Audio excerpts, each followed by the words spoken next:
A little girl stood at the palace gates staring at a black van across the street. She wasn't looking at the guards, she wasn't taking photos like everyone else. She was just watching, waiting. The royal guard on duty noticed her stillness. Then, he heard what she whispered. What she said next made him break 18 years of protocol and reach for his weapon. So what exactly did this little girl say? Before we reveal it, smash that subscribe button and let us know in the comments where you're watching from. Now let's get into it. The midday sun over Buckingham Palace had that particular London glare, sharp and silvery, bouncing off polished brass and iron gates like broken glass. Tourists swarmed everywhere, phones up, kids bouncing on their toes, everyone jostling for that perfect shot before the changing of the guard. It was organized chaos, the way it always was, controlled. Mayhem wrapped in ceremony. Sergeant Nathan Hale had seen it 1,000 times before. 37 years old, 12 years with the Grenadier Guards, and 6 more before that with the Royal Military Police. He stood rigid at the southwest gate, scarlet tunic pressed sharp as a knife edge, burskin head casting shadows across eyes that never stopped moving. To the tourists snapping selfies, he was part of the scenery, a living statue in a red coat. But Nathan Hale wasn't just standing there looking pretty. Every muscle in his body was trained for one thing, watching for what didn't belong. 12 years of ceremonial duty hadn't dulled those instincts, it had sharpened them. Because when you're responsible for protecting one of the world's most famous landmarks, you learn that danger doesn't always announce itself with sirens and explosions. Sometimes it whispers. His boots were planted like tree roots, his saw rifle cradled with the casual ease of someone who'd carried one through 2 tours in Afghanistan. His face showed nothing, but his eyes tracked everything. Tour groups clustering near the gates, a couple arguing quietly about camera settings, American teenagers asking loudly why the guards never blink or anything. Standard Tuesday afternoon at the palace. That's when he noticed the black van. Nothing dramatic about it, just sitting in the loading zone across the street. Hazard lights off, engine idling. Looked like any other delivery vehicle you'd see in central London. Tinted windows, commercial plates, parked legally. But it had been there for 23 minutes. Hale knew because he'd been counting. Most vehicles in that zone never lingered past 10 minutes. Couriers came and went. Police units idled briefly. This one just sat. The driver was a shadow. Behind tinted glass, the driver hadn't gotten out, hadn't opened a window, hadn't even adjusted his mirrors, just waiting. Hale shifted his weight slightly, widening his peripheral view. Something about that van crawled under his skin like an itch he couldn't scratch. Call it instinct, call it paranoia, call it 18 years of learning to spot the things that were just slightly off. As the crowd surged forward for a better view of the ceremonial rotation, Hale caught sight of her, a little girl, standing alone at the front barrier, 9 years old, maybe 10, pale blue dress, white trainers, blonde hair pulled into a lopsided ponytail, like someone had done it in a hurry. Clean, presentable, nothing obviously wrong at first glance, except she wasn't doing what kids do at palace gates. She wasn't bouncing on her toes, wasn't pestering adults for photos, wasn't mimicking the guards like half the children there. She just stood perfectly still, small hands wrapped around a white stuffed lamb, staring across the street at the black van. Hale watched her for 30 seconds. She didn't blink much. Every time someone stepped in front of her, she shifted just enough to keep the van in sight. Her knuckles had gone white against the lamb's matted wool. He scanned for her parents. A couple nearby were absorbed in their phones, could be hers. But they weren't paying attention. The woman kept trying to get the perfect Instagram shot while the man fiddled with his camera settings. Neither had looked at the girl in minutes. She took a step forward. Her shoe touched the edge of the rope barrier, not crossing it, just testing, like someone checking how close they could get to the edge of a cliff. That's when she looked at him, really looked, eye contact that cut through the crowd noise like a blade. Her mouth moved slightly, like she was thinking about saying something but couldn't find the words. Then she glanced away quickly, back toward the van. Hale felt something cold slide down his spine. There was no wonder in her expression, no excitement, no curiosity about the palace or the guards or the ceremony unfolding around her. Just the kind of quiet calculation you see in someone who's been taught to watch for danger. The van's engine gave a soft rumble, still idling. The sound barely cut through the crowd noise, but Hale caught it, a mechanical purr in the background, like a predator breathing. The girl stepped back, returning to her original position. She clutched the lamb tighter, her thumb working over its worn ear-in. This nervous, repetitive motion. Then she started pacing, slowly, deliberately, parallel to the rope barrier, not random wandering. This was methodical. She was checking the van's position from different angles, like someone planning an escape route. Twice she glanced over her shoulder. The second time, Hale followed her gaze. Nothing behind her but more tourists. She came back to her spot after a minute, now slightly closer to Hale's post. Her lips were pressed into a thin line. She stared at the ground, took a breath, then looked up directly at him. And then she spoke. Just 2 steps back from the barrier, almost hidden behind a group of teenagers filming TikToks, she lifted her chin and said something. Hale almost missed it. Her voice was soft, nearly drowned by the crowd, but her mouth formed each word clearly. They said they'd take me again. The phrase hit Hale like a physical blow. Small words, quiet words, but they carried the weight of absolute terror. He didn't move, couldn't break position. Protocol held him like iron chains, but everything inside him shifted into high alert. A child staring at a van. Words no innocent kid should ever say, and that careful, practiced way she'd whispered them, like someone who'd learned the hard way to be afraid. She wasn't confused, she wasn't making it up. She was giving him information. And suddenly, Sergeant Nathan Hale wasn't looking at a tourist crowd anymore. He was watching a trap getting ready to spring. The girl, who said her name was Emily when he'd asked, kept that same position near the barrier, close enough to speak to him, far enough to look like she was just another tourist kid getting restless. But Hale could see the tension in every line of her small body, the way she held herself, like someone expecting a blow, the rapid blinking, the death grip on that stuffed lamb. He stayed locked in place, statue still, but his mind was racing. They said they'd take me again, not someone might take me, not I'm scared of strangers again, meaning it had happened before. Meaning she knew exactly what was waiting for her in that van. The crowd around her churned with typical palace energy. A tour guide waved a miniature flag, describing guard rotations to a cluster of Japanese tourists. Kids pressed their faces against the ceremonial rope, trying to make the guards laugh. Normal Tuesday chaos, but the girl remained an island of stillness. In all that movement, she started pacing again. 3 steps left, 2 steps back, never taking her eyes off the van for long. Each time she moved, Hale got a better look at the vehicle. The license plate had a thin plastic cover over it, designed to reduce glare, maybe, but to someone with his training, it looked tampered with, smudged edges, possibly altered, switched. No company markings on the sides, no delivery schedule visible, no movement from within, just presence, just waiting. Hale began a mental countdown. If that van didn't move in 5 minutes, he'd signal the palace security team. Low priority alert, just a routine check. That plan died when the girl moved again, not the careful, testing steps from before. This time, her whole posture changed, her shoulders dropped, her grip on the lamb loosened slightly. Resignation, like someone who'd just heard orders they didn't want to follow, but knew they had no choice. She pressed both hands against the rope barrier and stared at the van with the focus of someone trying to summon courage. Her eyes were bright, but no tears came. When she spoke again, it was louder, meant for him to hear. They said if I told, they'd hurt my mom. That's when 18 years of military training collided with something much older and more primitive. The part of him that remembered being a father's son, the part that knew what it looked like when a child tried to protect someone else instead of themselves. She wasn't lying, she wasn't confused, she was trapped. Hale shifted his boots slightly, subtle, barely noticeable, but enough to unlock his stance. His eyes swept the van one more time, taking entire angles. Escape routes, the narrow lane behind the palace. The van's engine revved once, low, deliberate, ready. The girl was about to be taken again, and Sergeant Nathan Hale made a decision that would have court-martialed him in wartime. He stepped off his mark. The ripple effect was immediate. Tourists gasped, phones lifted. Some laughed, thinking it was part of the show. But there was no ceremonial precision to his movement. No parade ground flourish, just a soldier walking towards someone who needed help. One deliberate step after another, his rifle stayed angled down, but his shoulders carried purpose.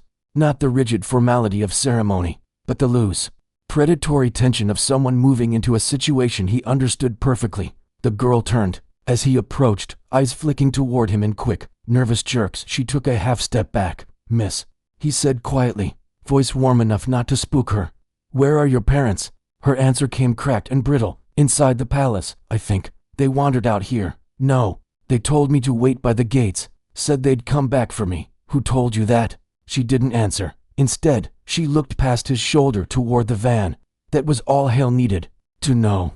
He raised her fingers toward a security steward on the perimeter wall. Military shorthand, nothing that would alarm civilians. The steward reached for his radio. Behind him, the black van edged forward half a foot, testing clearance. Positioning for movement, control. This is post 8, Hale murmured into his hidden mic. Suspicious vehicle, south boundary, civilian minor possibly under threat. Requesting discreet police response. Copy, post 8, stand by. The girl suddenly stepped closer, almost whispering into the red wool of his tunic. He said they'd be nice this time.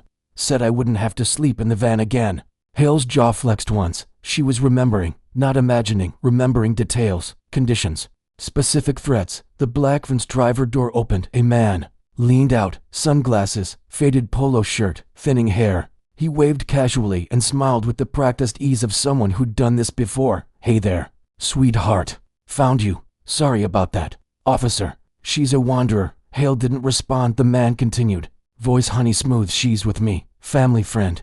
Her mom asked me to pick her up. She gets turned around easy. Bit of fresh air and off she goes. He laughed. Nobody else did.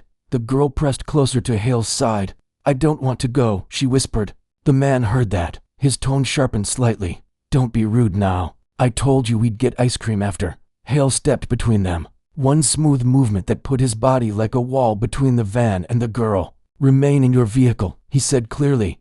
Authorities are en route. The man hesitated, then opened his door wider and leaned against it casually. Mate, you're making this awkward. I've got places to be. From his new angle, Hale could see into the van's cab. Fast food wrappers scattered across the passenger seat.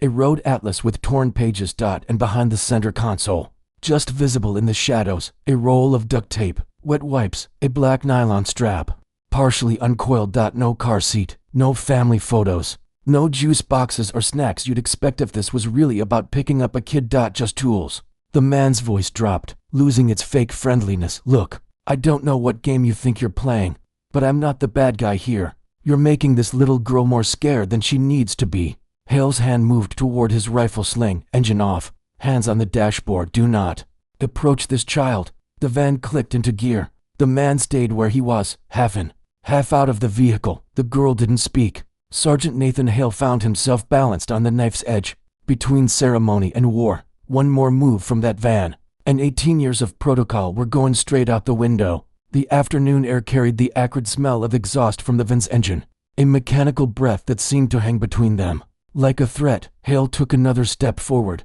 The crowd behind him was beginning to understand this wasn't part of the show. Phones kept recording, but the energy had shifted. Instead of excitement, there was tension, uncertainty. The driver leaned further out, one hand resting on the door frame. His smile had gotten tighter, more calculated, the kind of expression someone wears when they're being watched and trying to pass a test. They're not sure they can pass. She's afraid of uniforms, he offered lightly. That's why she's acting up. Annabelle gets like this when she's nervous. The girl didn't move. Hale spoke over his shoulder. What's your name? Long pause, then barely audible. Emily. But he calls me something else.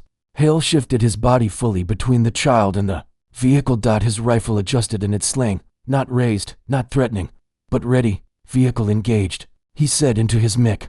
Driver claiming guardianship. Child not confirming. Prepare for escalation. The man forced a chuckle. Come on, let's not make this a circus, just a simple mix-up. I've got paperwork in the back somewhere. Her mom and I sorted everything out. Hale's eyes flicked to the dashboard. No car seat, no family photos, no children's toys. But there was electrical tape stuffed under the cup holder, something that looked like zip ties caught in the rubber floor mat. The girl trembled behind him. He stepped back slightly, just enough so his leg touched hers. Stay right there, he said quietly. Then to the driver, turn off the engine. Hands where I can see them. The man's expression shifted, not frustrated, measured, testing.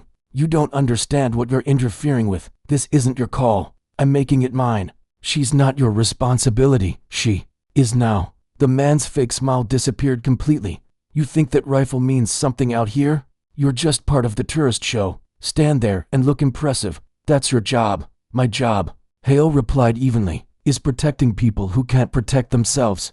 The man's hand moved toward the gear shift. The van rumbled louder. Engine revving. Transmission. Engaged. You don't intimidate me, the man said. I'm not trying to intimidate you, Hale answered. I'm trying to keep you exactly where you are. Behind him, the girl's small hand gripped the hem of his tunic. That's when Sergeant Nathan Hale brought his rifle to ready position. Not aimed, not pointed at anyone. Just lifted from casual carry to firm shoulder-ready hold. Muzzle toward the pavement, but braced for immediate action. A clear message. The crowd behind him went dead silent across the plaza. Palace security officers started running in their direction. Post 8 to control, Hale said calmly. Weapon readied, not aimed. Driver refusing compliance. Need immediate backup. The man raised both hands mockingly. Oh, brilliant, a toy soldier who wants to play hero. Hale's voice dropped to something cold and final. Engine off. Now, you don't have the authority. I have a frightened child. Behind me, Hale replied. I don't need authority. He stepped forward once more. The rifle barrel remained pointed down, but his grip was steady. His eyes never left the man's face. Behind him, the girl didn't cry or speak, but Hale felt the change in her posture, a loosening, like she'd been holding her breath for hours and could finally exhale. The man glanced toward the growing cluster of security personnel, approaching from multiple directions. Then back at Hale. His window of opportunity was closing fast, and he knew it. Sirens began as a distant whisper, rolling in from the London streets like approaching thunder. The man in the van had gone completely still. No more gesturing, no more fake charm. Just watching, calculating, measuring whatever move he thought he had left. The ceremonial plaza had transformed. Tourists stood frozen. Hundreds of people witnessing something more intense than any military drill. Phones were still recording, but hands shook. Some visitors backed away. Others whispered nervously to each other. The girl pressed her forehead against the red wool of Hale's coat. Her breathing came in short, irregular bursts. But she didn't speak. The first police car arrived without fanfare, fast but controlled. Pulling up with professional efficiency, two uniformed officers stepped out, instantly assessing the scene. The senior constable approached with his hand near his holster. Not touching it yet. What's the situation? Hale kept his weapon ready. Driver claims family relationship. Child doesn't confirm. Suspicious materials visible in vehicle. No documentation offered. The man in the van exploded. This is absolutely insane. I came to collect my niece and now I'm being held at gunpoint by someone dressed like a Christmas ornament. The officer ignored him and looked at Hale. The child, she yours? Don't know her real name, Hale said. But she hasn't moved from behind me since he called her over. The officer crouched slightly, speaking gently toward the girl. Love, do you know this man? A pause. A small nod. Then, I've seen him before. He's not family. The man's voice rose. She's confused. I'm her godfather. This is complete harassment. 2 more police units rolled up. Officers fanning out to secure the area. They began redirecting tourists, creating space around the van. Hale maintained his position. Then, without warning, movement from the left side of the van caught his eye. A second figure emerged from behind a cluster of parked bikes. Younger man in a black hoodie, something metallic glinting in his hand. Second suspect, left flank. Hale barked. The young man bolted. Police shouted. Civilians scattered. One officer gave immediate chase. The runner made it 5 steps before a plainclothes detective tackled him hard to the pavement. Near the palace gates, a small black bag flew from his hands, hit the ground, and spilled open. Coiled rope, latex gloves, and a child's backpack with a pink unicorn patch. Gasps rose from the crowd. Some people screamed, others just stared in shock. To suspects, an officer called out. One fleeing, one contained. The driver stood up in his seat. I don't know that guy. I've never seen him before in my life. The girl behind. Hale started shaking uncontrollably. Hale had heard enough. He moved 3 solid steps toward the van, voice cutting through the chaos like steel, hands on the dashboard. Right now, listen, mate, now. The driver hesitated, then slowly placed both hands on the dashboard, knuckles white with tension. Officers surrounded the vehicle. One opened the rear doors and immediately stepped back. Inside was what looked like a mobile prison. Folded blankets, empty juice boxes, wet wipes, a small mattress. No safety equipment, no legal documentation, no toys that belonged to any specific child, just a bottle of children's shampoo, a roll of duct tape still in its wrapper, and a woman's scarf tied to the interior wall. One officer glanced at Hale, face pale. Jesus, you stopped it. Hale didn't respond. He turned back to the girl. She was still pressed against his back, trembling from head to toe, but not crying, just holding that stuffed lamb like it was the only real thing left in the world. He knelt slightly, rifle cradled but ready. You're safe, he said simply. No one's taking you anywhere. The black van was impounded within the hour. Police sealed the entire side lane with yellow tape, while forensics officers in white suits photographed every inch of the interior. The man in the hoodie, zip-tied and silent, was loaded into one patrol car. The driver, no longer protesting, sat cuffed in another. Sergeant Nathan Hale remained with the girl until child protection officers arrived. She answered their questions quietly, name, age, mother's details, but each word seemed to cost her something. Her hands never released the lamb, even when the female officer wrapped a blanket around her shoulders and gently guided her toward the palace gate. She kept looking back at Hale, like she was afraid that leaving his side would make the nightmare start again.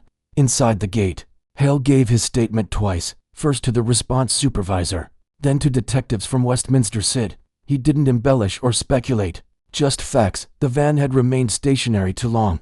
The girl's behavior indicated distress. Her words suggested prior victimization.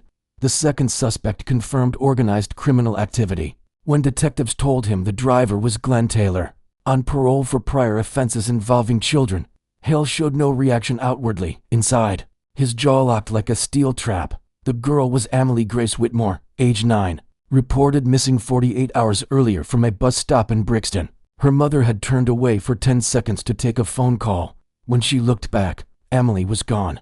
Until today, there had been no leads. They were planning to disappear her completely. The detective said quietly, if you hadn't intervened.